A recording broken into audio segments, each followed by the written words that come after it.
आत्मीय भाइयों और बहनों, प्रणाम। आपको पुस्तक विवेक की कसौटी लेखक पंडित श्री राम शर्मा आचार्य गायत्री मंत्र के ही अक्षर की व्याख्या पढ़कर सुना रहे थे। आइए सुनते हैं पृष्ठ 2 से शास्त्रों का आदेश और विवेक। अनेक व्यक्ति प्रत्येक बात में शास्त्र का नाम ले देना ही बहुत बड़ी बात समझ बैठे हैं। कोई भी छोटी या बड़ी बात क्यों ना हो, वे उसके लिए शास्त्र को प्रमाण खोजते रहते हैं। यह प्रवृत्ति प्रशंसनीय नहीं, न तो आजकल की प्रत्येक बात का प्रमाण शास्त्रों में मिल सकता है और न वह उपयोगी हो सकता है। हमारे अधिकांश काम तो विवेक द्वारा निर्णय किए जाने से ही चल सकते हैं। सिद्धांतों का परीक्षण करना आवश्यक है,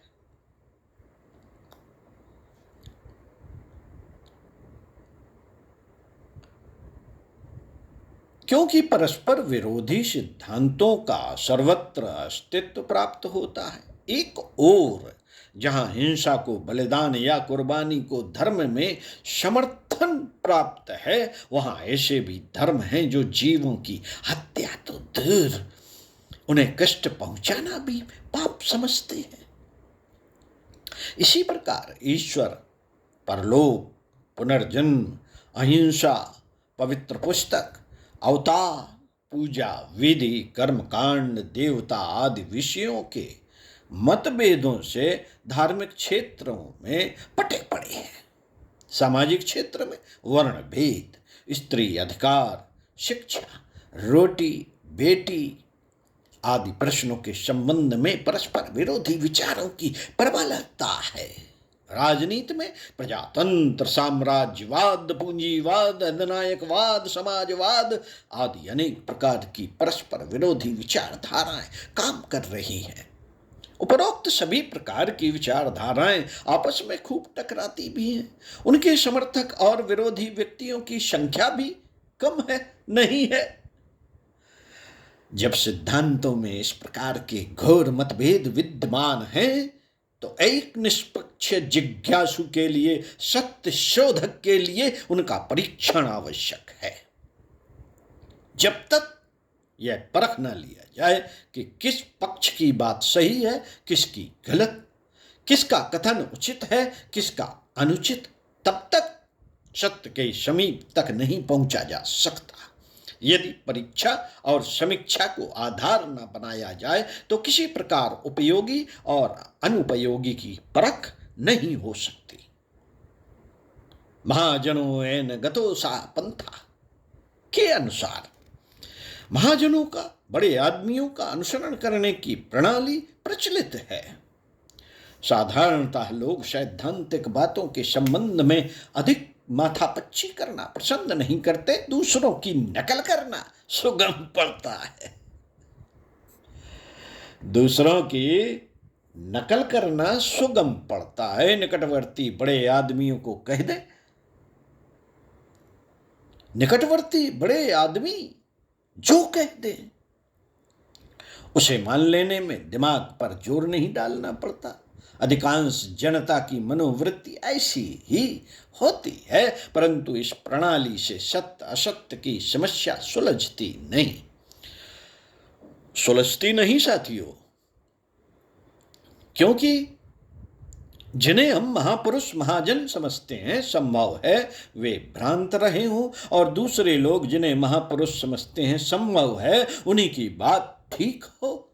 जबकि अनेक व्यक्ति एक प्रकार के विचार वाले महाजन की बात ठीक मानते हैं, और उसी प्रकार अनेक व्यक्ति दूसरे महाजन की बातों को महत्व देते हैं और दूसरे प्रकार के विचारों को मान्यता देते हैं। तब यह निर्णय कठिन हो जाता है कि इन दोनों के कथनों में किसका कथन उचित है और किसका अनुचित। मित्रों, महापुरुष दो प्रकार के अपने विचारों को, दो प्रकार से अपने विचारों को व्यक्त करते हैं। नंबर 1 लेखनी द्वारा, नंबर 2 वाणी द्वारा। वाणी द्वारा प्रकट किए हुए विचार क्षण स्थायी होते हैं, इसलिए उन्हें चिर स्थायी करने के लिए लेखनीबद्ध किया जाता है। विचारों के व्यवस्थित रूप को लेखन वही ग्रंथ या पुस्तक कहते हैं। विचारों के व्यवस्थित रूप को लेखन वही ग्रंथ वही ग्रंथ या पुस्तक कहते हैं। जिन ग्रंथों में धार्मिक या आध्यात्मिक विचार लिपिबद्ध होते हैं उन्हें शास्त्र कहते हैं। शास्त्रों को लोग एक स्वतंत्र सत्ता का रूप देने लगे हैं।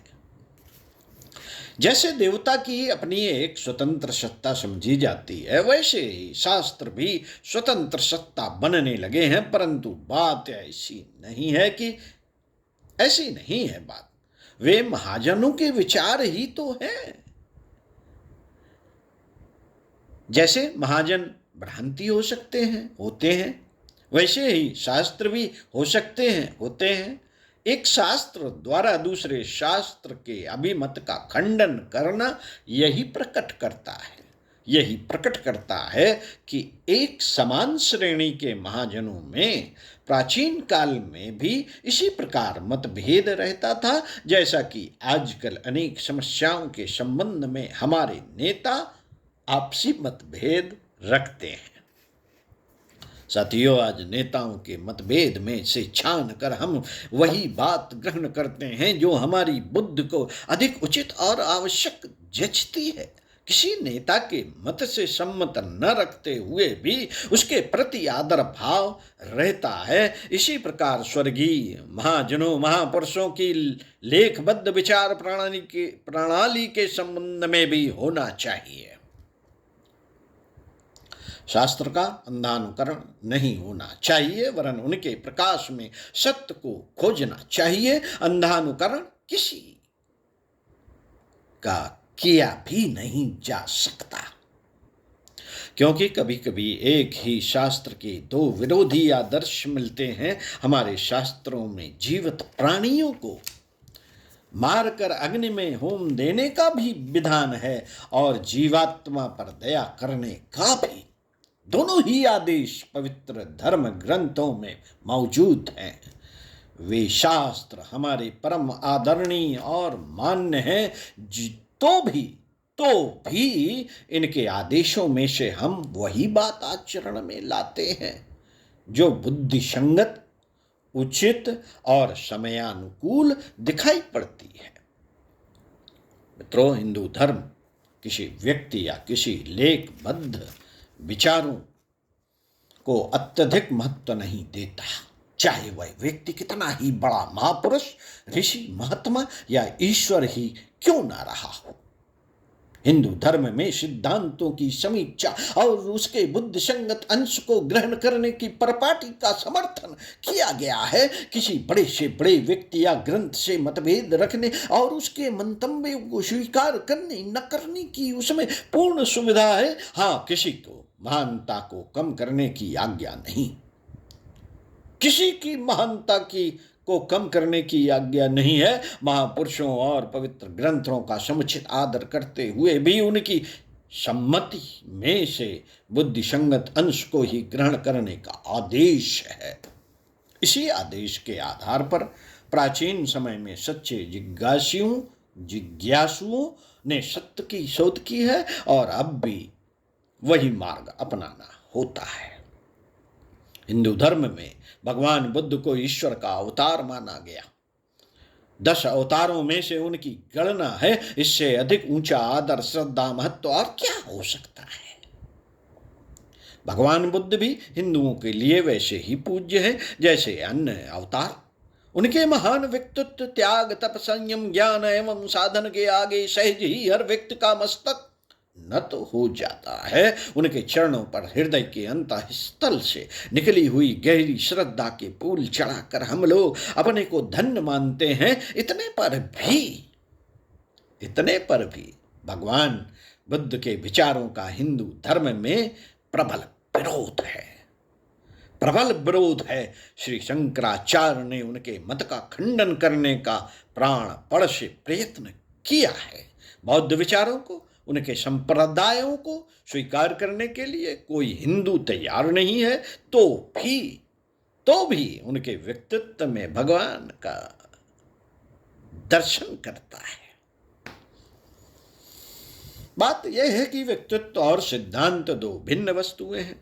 कोई सिद्धांत इसलिए मान्य नहीं हो सकता कि उसे अमुक महापुरुष ने या अमुक ग्रंथ ने प्रकाशित किया है।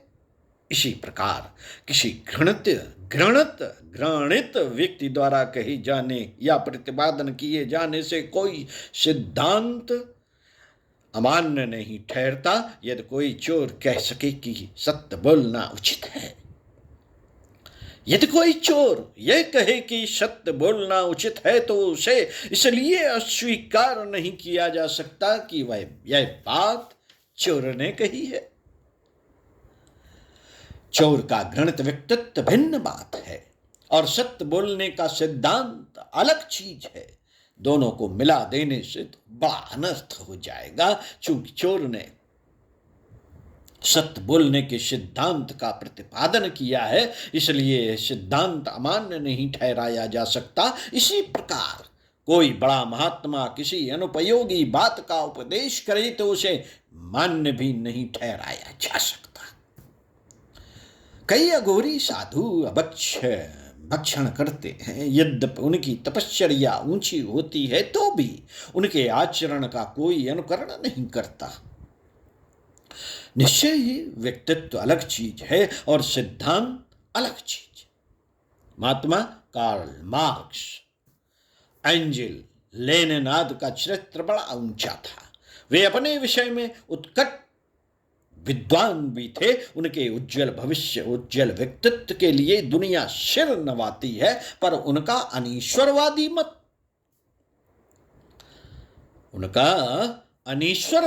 मत मान्य नहीं किया जाता। प्राचीन समय में आज की भांति ही परस्पर विरोधी मत प्रचलित थे। जैसे आज अनेक विचारधाराओं के मतभेदों पर बारीक दृष्टि डालकर उनमें से उपयोगी तत्व ग्रहण करने को विवश होना पड़ता है, यही बात प्राचीन समय के संबंध में लागू होती है। आधुनिक महापुरुषों के विचारों से जीवन निर्माण कार्य में हमें मदद मिलती है, उसी प्रकार प्राचीन काल में स्वर्गीय महापुरुषों के लेखबद्ध विचारों से, धर्म ग्रंथों से लाभ उठाना चाहिए, परंतु अंधभक्त किसी का भी नहीं होना चाहिए। यह हो सकता है कि प्राचीन काल की और आज की स्थिति में अंतर पड़ गया हो, जिससे सबके सब विचार आज के लिए उपयोगी न रहे हों। यह भी हो सकता है कि उन्होंने किसी बात को अन्य दृष्टिकोण से देखा हो और आज उसे किसी अन्य दृष्टि से देखा जा रहा हो। एक समय मित्रों, एक समय समझा जाता था कि